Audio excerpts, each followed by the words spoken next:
Hello students, welcome to the class of teacher Meenal Pereira. In this video, we will study about some important stages in the agricultural development due to biotechnology. Among this, we will be studying about three categories: Green Revolution, White Revolution and Blue Revolution. Okay, we will also study how agriculture is improved with the help of biotechnology and with the help of natural fertilizers or insecticides and pesticides. So let's begin. First, we go to Green Revolution. Now, why this Green Revolution arose in all the countries or basically in a country like India? Because at the beginning of 20th century, due to population explosion, the problems of hunger and food shortage, all the countries were facing these problems. Especially underdeveloped and developing countries were very badly affected with the poor quality and quantity of food. Okay, so to overcome this situation, various methods were applied for maximum harvesting and maximum yield with minimum loss. So that is called as Green Revolution. So what it includes is improvised dwarf varieties of wheat and rice, proper use of fertilizers and pesticides, and water management has led to increase in the production of food grain, and thereby large population has been saved from hunger. Okay, and in our country almost 36% of the entire economy depends upon the agriculture. Okay, so in our country agricultural things are very important. Now who were the pioneers of this is Dr. M.S. Swaminathan and Dr. Norman Borlaug from USA. They both have a valuable contribution in Green Revolution. There are various research institutes and laboratories which are engaged with this.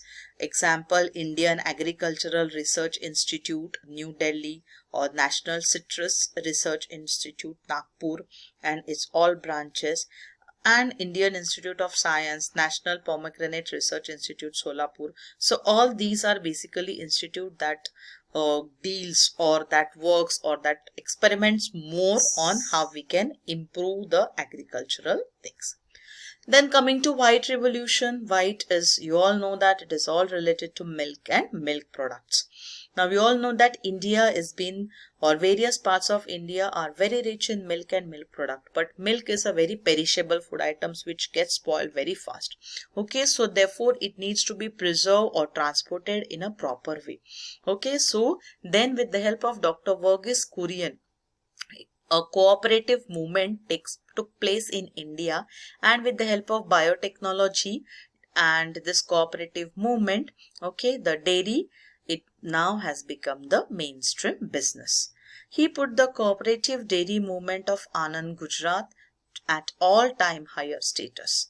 While achieving the self-sufficiency in dairy business, various experiments were also performed for the quality control and newer dairy products and preservation. Okay, so due to all these experiments, the White Revolution has become a great success in India. And why people all over the world again preferring to local wild varieties? Because these local wild varieties shows resistance to that specific type of microorganisms that are produced there, and they are much better. Okay, so therefore people are going after it. Then coming to Blue Revolution. Now blue is water, so anything related to water, that is fish, fauna or any other aquatic products. Products of various useful aquatic organisms with the help of water is called as Blue Revolution. So farm ponds and fishes are very common. Okay, but not only that, or not only cultivating fishes and shrimps, but other aquatic plants and animals, because some of the aquatic plants are very expensive and it is used as a very good source of food. Government of India has vowed to increase the production by encouraging people for pisciculture. Now this Blue Revolution or cultivation of fish is also called as pisciculture. By launching programs like Neel Kranti Mission 2016, then 50 to 100% subsidies are offered in this case. Subsidies is concession or some help from the government. Marine and freshwater fishery is possible on large scale.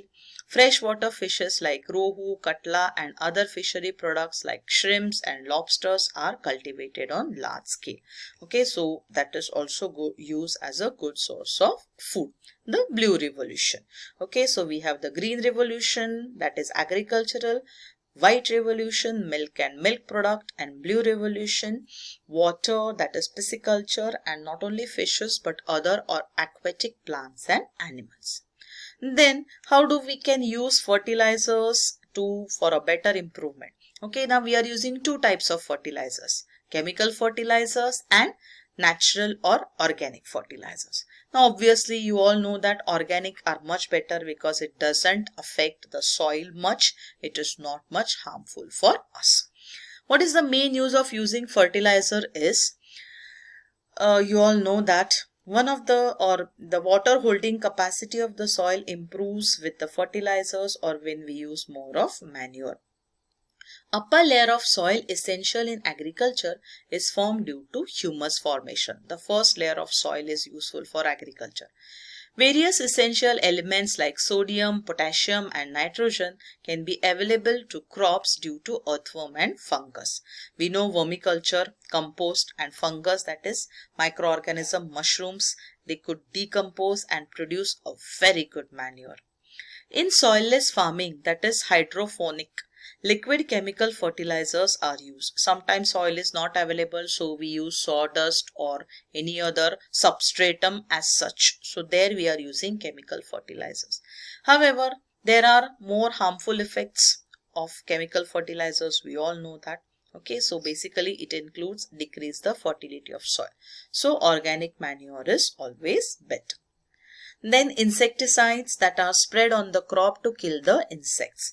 But care has to be taken that along with the insect, we should not die. Okay, so it shouldn't affect the human beings. So we have to use insecticides in proper quantity and as that is given by the government. Though the natural immunity of plants can be improved with infections, use of insecticides is not under control. Irrespective of natural friend farmers or like earthworm and frog and insectivorous birds, pesticides are also used on large scale for increase the yield. Pesticides are in fact a type of poison because as I said that if we are spraying it on the crops, it is ultimately going in our body. This poison enters the food web through water and food and its biomagnification. Biomagnification means from smaller quantity to bigger quantity. That is from plant, that is or phytoplanktons or smaller plants, it also goes into the animal of bigger animals and it stays there. Various pesticides like DDT, malathion, chlorpyrifos have been proved to be dangerous. Okay. Then, so that leads to organic farming. Organic farming and organic products have now become very popular. Organic products are available and demand for it is ever increasing. Chemical fertilizers and pesticides, we saw the bad effects of that. So organic farming is better, because we can avoid the harmful effects of chemical fertilizers and we can save the environment. Then various problems like soil fertility, pest control, it has become or it is due to chemical fertilizers, these problems are arising. So to overcome these problems, farmers are opting from organic farming, which includes complete ban on chemical fertilizers and pesticides and use of local sturdy varieties and thereby maintaining the natural balance, because as I said that local variety shows more resistance. Okay, so these varieties could be used and we can do organic farming, which is a very good decision. Then going to apiculture, that is the culture which includes the hives or beehives from which we obtain honey or nectar. Not only that, but bee wax is also useful. First method of harvesting or collecting the honey from these hives is driving away the bee by smoking or by killing or by burning a torch and then cutting the hive into pieces. So there what we are doing is when with the smoke or burn we are actually killing the bees. Okay, so that is not a good method. So this method caused the destruction of hives on large scale death of bees. But now it is easy to collect the honey without destroying the hives and bees with the use of artificial boxes. So these artificial boxes are there, okay, where the hives are made. Then once the growth is completed, without destructing or without destroying the bees have been taken away, and then we can use the honey. So it is always better than the traditional method. Then we have the cultivation of medicinal plant. As you all know that we are having or so many medicinal plant around, and nowadays tulsi is one of the most medicinal plant that we are having. Okay, so India has been gifted with great biodiversity. So Indian citizens have established the humble and strong relation with nature. We have great tradition of Ayurveda that cures the disease with the help of natural sources. During earlier days, medicinal plants were collected from the forest. But due to depletion in the forest area, now medicinal plants are becoming very rare. Okay, so these plants are cultivated. Some examples as I gave is tulsi we are using neem plant, we are using aloe vera. All these are medicinal plants which does not cause any harmful effects to the body, and it is used to cure the disease. Then we have fruit processing. Okay, so this also we have studied that fruit is a very perishable foodstuff, gets spoils very fast. So we need to preserve it by processing. So what we can do is we can use or we can make various products from fruits. We are using daily or various products prepared from fruits. All are consuming the products like chocolate, juices, jams and jellies, and all these products can be produced by processing on fruits. As we know that fruits are perishable, get spoiled very fast. It needs a processing in such a way that it can be used throughout the year. Okay, so fruit processing includes various methods ranging from storage in the cold storage to drying, salting, airtight packaging, preparing muramba, evaporating, etc.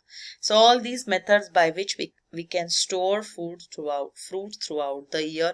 You all know this, jams and squash and jellies and ketchups we are using throughout the year.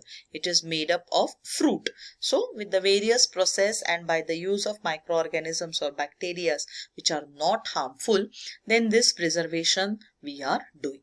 Okay, so these are the all good benefits by which we can use the biotechnology for our benefit. Okay, so we are through with the lesson. This is a very important lesson, and these includes to many of the daily products that we are using, and it is really interesting to learn something new like edible vaccines and gene therapy or cloning, and how biotechnology could be used for the welfare of human beings. Fine, so we are through with the lesson. So this is your teacher Meenal Pereira signing off for lesson number 8. Thank you very much and God bless you.